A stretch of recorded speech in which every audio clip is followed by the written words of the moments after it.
It's 3:07 a.m., and the room is almost completely dark, except for the faint glow leaking through the blinds. Your dog has already made the bed feel half its size.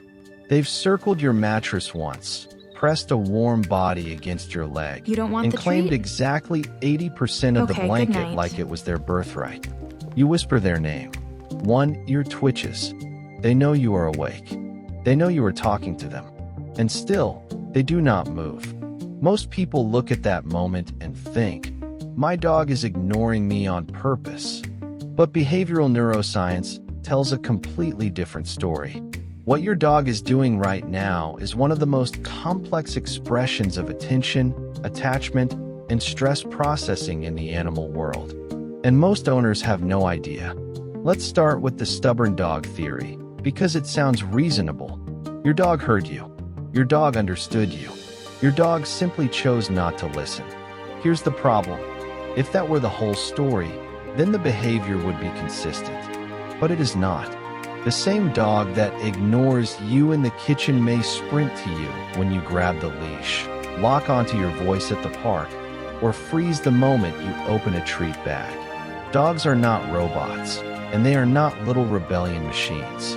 They are reading context, body language, timing, and the payoff attached to the cue. If they can choose between your voice, a smell trail, a bird outside the window, a warm vent, or the comfort of your side, the question is not, why are they disobeying? The real question is, why do they keep choosing you? The answer is basically attachment, safety, and a very old social bond. The first big clue comes from attachment research. In one landmark study, researchers used an adapted strange situation test with companion dogs and their caregivers. They created a mildly stressful setting, introduced a stranger, and watched what happened when the owner left and returned. And what they found was extraordinary. A large portion of the dogs showed secure attachment patterns, similar in many ways to human infants with trusted caregivers. The dog's behavior changed depending on caregiver sensitivity, which is exactly what you would expect in an attachment bond, not a dominance contest.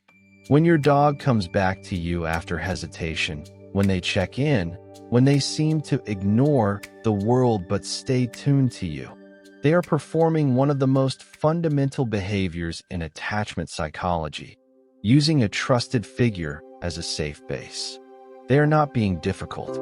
They are telling you, in the only language they have, that you are their secure place. And that idea did not come out of nowhere. Another study looked at thousands of dog owners and found that separation-related behavior in dogs was linked to the attachment style of owners and to the quality of the dog-owner relationship. That matters because it shows the bond is not just cute or emotional. It is structured like a real attachment system, with patterns that echo human caregiving and infant mother bonds. So when your dog seems to ignore you, sometimes what is really happening is not defiance at all. It is uncertainty inside a relationship they deeply care about. They may be overwhelmed, distracted, unsure, or waiting for a clearer signal that a reward or outcome is actually coming. But here's where it gets really interesting. Because this is not just psychology, it is chemistry. A landmark study showed that mutual gaze between dogs and their owners increased oxytocin in humans, and that oxytocin, in turn, reinforced bonding behavior. In simple terms, oxytocin is one of the brain and body's trust and closeness signals. It does not create love out of thin air, but it strengthens the loop that makes close contact feel safe, rewarding, and worth repeating.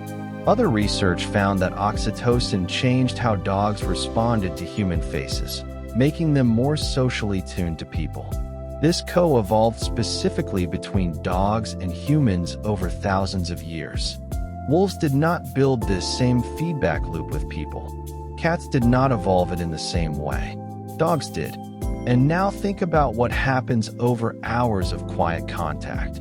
A dog lying beside you, your breathing slowing, your hand resting on their back, your nervous system's trading signals without either of you saying a word. That loop is part of why ignoring can be misleading.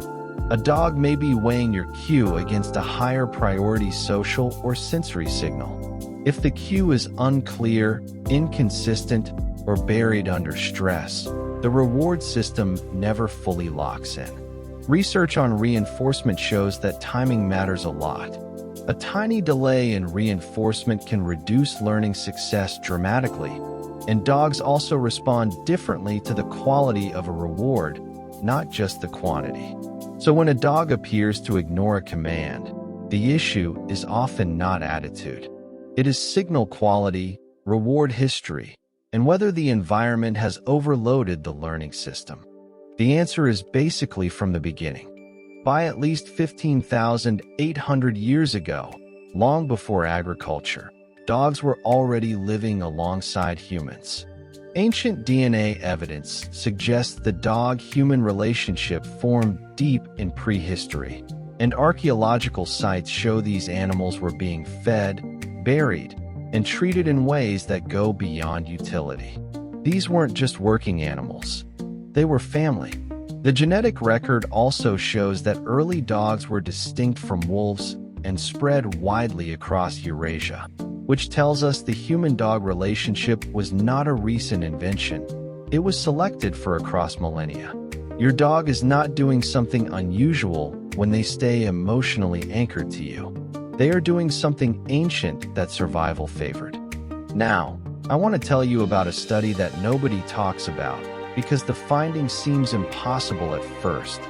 Researchers who looked at co-sleeping found that many people sleep with their dogs, and a large portion of owners say the dog does not disturb them much at all. And yet, when dogs were tracked more closely, their movement really did change human sleep patterns. How is that possible? Because psychological safety and emotional comfort can outweigh physical disturbance. The nervous system often values, "I feel safe," more than, "I was slightly inconvenienced." Maybe your dog is not ruining your sleep.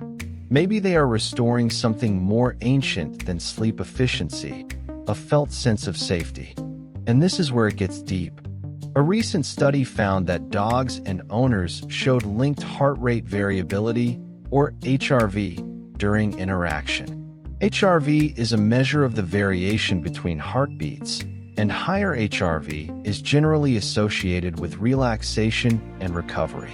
The study found that when the owner's HRV was high, the dog's HRV tended to be high too, and vice versa. In plain language, their nervous systems were in sync. That only happens within bonded pairs. This is not just psychological comfort. It is a neurological event.